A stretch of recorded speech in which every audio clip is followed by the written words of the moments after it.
Afiyaa'iin mana maree bakka bu'oota uummataa obbo Taaggasee Caafoo Itoophiyaan nageenya naannawaa waaraan akka bu'uuf kutannoon hojjechaa jirti jedhan. Fooramiin idil-addunyaa odeeffannoo fi nageenya paarlaamaa kan miseensota paarlaamaa ogeeyyii odeeffannoo fi qondaaltota mootummaa gidduutti sodaa nageenya idil-addunyaa irratti walta'iinsa cimsuu irratti xiyyeeffate gaggeeffameera. Afiyaa'iin mana maree bakka bu'oota uummataa obbo Taaggasee Caafoo fooramii kana irratti akka jedhanitti Itoophiyaan muuxannoo dimookiraasii waggoota dheeraa qabduun nageenyaa fi tasgabbii mirkaneessuuf kutannoon hojjechaa jirti. Fooramiin kun Itoophiyaa filannoo biyyaalessaa murteessaa ta'e erga gaggeessitee booddee gaggeeffamuun bulchiinsa dimookiraasii mirkaneessuuf akka gargaaru ibsaniiru.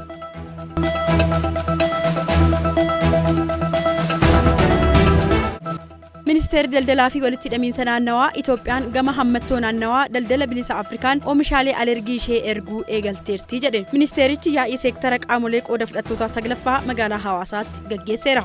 Ministeera daldalaa fi walitti hidhamiinsa naannawaa Dr. Kaasahun Goofee wayita kana Itoophiyaan bara bajataa 2018 damee daldala alaarraa galii doolaara biliyoona 9 fi miliyoona 400 argachuuf karoorsite doolaara biliyoona 11 ol milkeessiteerti jedhan. Milkaa'inni kun bu'aa qindoominaa fi kutannoo imaammata mootummaa ta'uus ibsaniiru.